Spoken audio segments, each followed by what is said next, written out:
Sur la question des militaires ivoiriens qui sont arrivés ici, bon, je crois que c'est une question sur laquelle il y a eu beaucoup de littérature.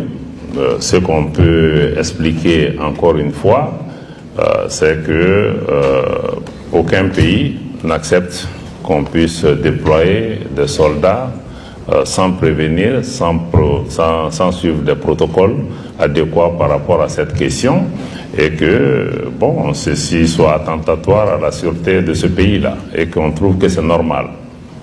Descendez aujourd'hui à Bruxelles ou à Londres sans visa, vous verrez le traitement qu'on vous fera. Et ça, c'est que vous venez sans armes. Et ça, c'est un contingent avec un avion rempli d'armes. Donc, je pense que vous avez déjà les éléments qui ont été indiqués dans le communiqué du gouvernement par rapport à cette question. Et bon, cette affaire a été passée au niveau de la justice. Malgré cela, la justice a souhaité, malgré la gravité des faits qui sont reprochés, relaxer 3 personnels féminins. Et bon, maintenant, la question est très avancée au niveau de la justice, qui continuera à faire son travail sur la question. Mais malgré cela, le président de la transition, son Excellence le colonel Assimi Goïta, a toujours indiqué que pour nous, Mali, nous restons toujours ouverts à ce qu'on trouve une solution par le dialogue, une solution diplomatique, une solution politique à cette crise, parce que nous, la Côte d'Ivoire, nous sommes un pays frère, nous sommes des pays amis, nous sommes des voisins, et que nous n'avons pas que cette affaire de soldats à régler. Nous avons beaucoup d'autres affaires qui nous amènent, mais tout ça, ça doit se faire dans le cadre d'un dialogue. Il y a quelque temps, nous, on a eu des problèmes similaires, des accusations venant de la frontière mauritanienne. Vous savez comment ça a été traité. Le Mali a pris sa responsabilité, a engagé un dialogue sérieux avec le gouvernement mauritanien. Nous avons pu éviter le drame sur cette question. Jusqu'à présent, nous continuons sur cette voie. Il y a le Togo qui a été choisi pour faire la médiation entre les deux parties. Et les discussions se poursuivent à ce niveau et avancent. Et nous espérons pouvoir sortir de cette situation. Mais en même temps, le Mali rappelle un certain nombre de choses qui nous paraissent être fondamentales. Il faut que surtout la CEDEAO et nos autres partenaires comprennent qu'il s'agit d'un problème bilatéral entre le Mali et la Côte d'Ivoire. Et que nulle organisation, fût-elle la CEDEAO, ne peut se transformer en tribunal pour se réunir à New York et ensuite à Abuja sans le Mali. Le Mali est suspendu de l'organisation, le Mali est membre de la CEDEAO. Et ce n'est pas un problème lié à la transition malienne. C'est un problème bilatéral entre deux États qui ne peut pas se discuter sans qu'on puisse quand même demander aux Maliens. On ne peut pas se transformer en petit comité et dire que c'est un tribunal qui a condamné le Mali. Le Mali, on l'a dit encore une fois, d'abord nous on n'était pas à ce dernier sommet où vous semblez dire qu'il y a des trucs d'embargo. J'ai lu le communiqué, je n'ai pas vu ça dedans. Mais notre point de vue, c'est que cette question ne peut pas être gérée par des injonctions au Mali. Il faut que le Mali et la Côte d'Ivoire, qui sont des pays frères, se rencontrent comme nous le faisons. Et je suis certain que nous sommes en mesure de trouver la solution. Mais les autres qui veulent jouer d'autres rôles, pensant que ils vont pouvoir donner des injonctions, des dictats au Mali, ça ne marchera pas.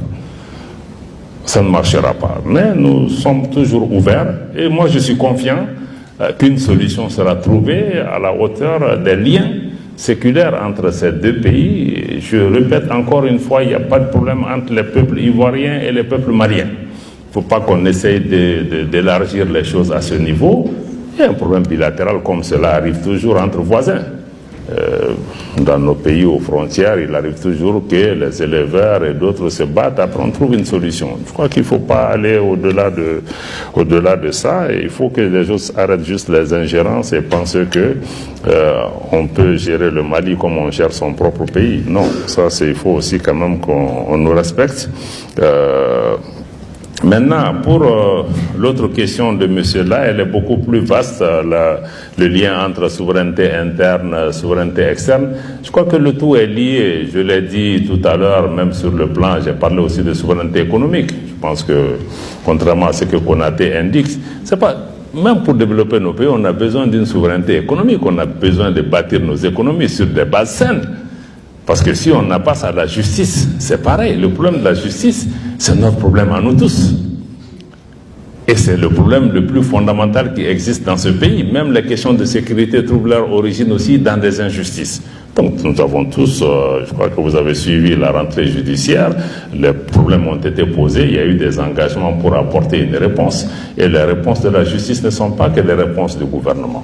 Je pense que nous sommes tous responsables de cette situation et nous devons pouvoir trouver les solutions nécessaires pour qu'il y ait une justice saine dans ce pays. Mais je crois qu'ici, on est là beaucoup plus pour parler de politique étrangère. Je ne veux pas venir vraiment beaucoup plus. Il y a des membres du gouvernement qui sont plus compétents pour répondre à cette problématique. Mais je peux vous dire seulement que la justice est une dimension essentielle de tout ce que nous sommes en train de faire. Mais comprenons aussi qu'une transition ne peut pas tout faire. Une transition ne peut que jeter les jalons d'un certain nombre de choses qui vont devoir venir, que ce soit dans le domaine de la sécurité, dans le domaine de la justice, comme dans le domaine de l'éducation, on ne peut que poser les jalons pour pouvoir avancer sur ces questions. Maintenant, est-ce que la souveraineté est un concept anachronique? Je pense que Konaté n'était pas là quand j'ai fait référence à cette intervention d'Emmanuel Macron à la conférence des ambassadeurs à Paris, où il définissait pourquoi la France se battait pour sa souveraineté. Qui pense que la France a besoin de proclamer ou de se battre pour sa souveraineté? Ça veut dire que grand ou petit, ce n'est pas question de développer ou de ne pas être sous-développé. C'est une question de dignité, c'est une question de respect. Je ne pense pas qu'on soit dans un populisme quelconque. Si la notion de souveraineté est venue, c'est parce que la souveraineté du pays était justement bafouée par un certain nombre d'arrangements qui ont foulé ce pays et qu'il fallait remettre sur pied. Donc les gens ne se sont pas levés un beau matin de dire seulement que bon, on a eu une éclaircie ou une lumière, on pense que c'est la souveraineté notre réponse. Non.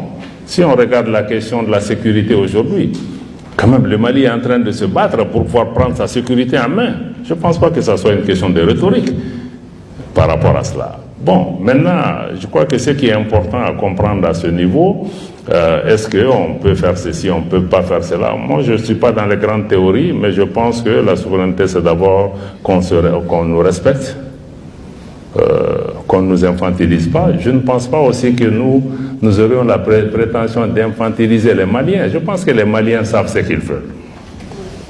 Peut-être mieux que nous-mêmes.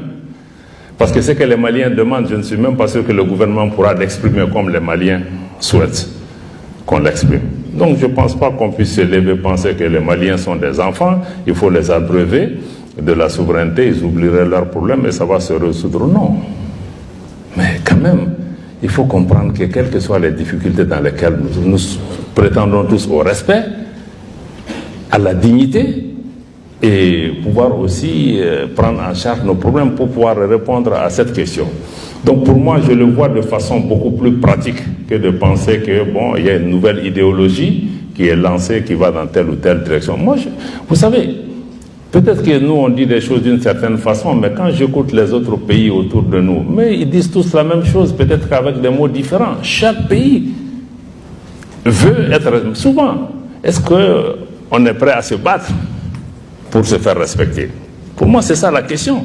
Il y a d'autres qui l'exprimeront avec plus de souplesse, il y a d'autres qui l'exprimeront même dans des contrats commerciaux. Il y a des questions de souveraineté ou autres qui peuvent venir entre pays. Donc pour moi, ce sont ces questions pratiques qu'il faut voir que chaque pays veut quand même qu'on puisse le respecter. Moi, je ne vais pas vraiment dans des discussions doctrinales sur la question. On a un problème un moment, peut-être demain, ça sera peut-être une question qui est derrière nous, mais si de Modibo Keïta aujourd'hui cette question n'a pas disparu, c'est que c'est probablement une question réelle. Si nous en parlions aujourd'hui, c'est qu'il y a d'autres qui ont travaillé aussi contre cet état de fait. Donc moi je pense que c'est une question d'état d'esprit. En premier lieu, ça peut être au niveau du gouvernement comme ça peut être au niveau individuel, que chacun pense que ce qui se fait dans mon pays, j'ai mon mot à dire par rapport à cette question. Donc en tout cas c'est ma compréhension, c'est la compréhension du gouvernement sur cette question. où nous pensons que sur le plan de notre sécurité, nous sommes les premiers responsables pour assurer notre propre sécurité.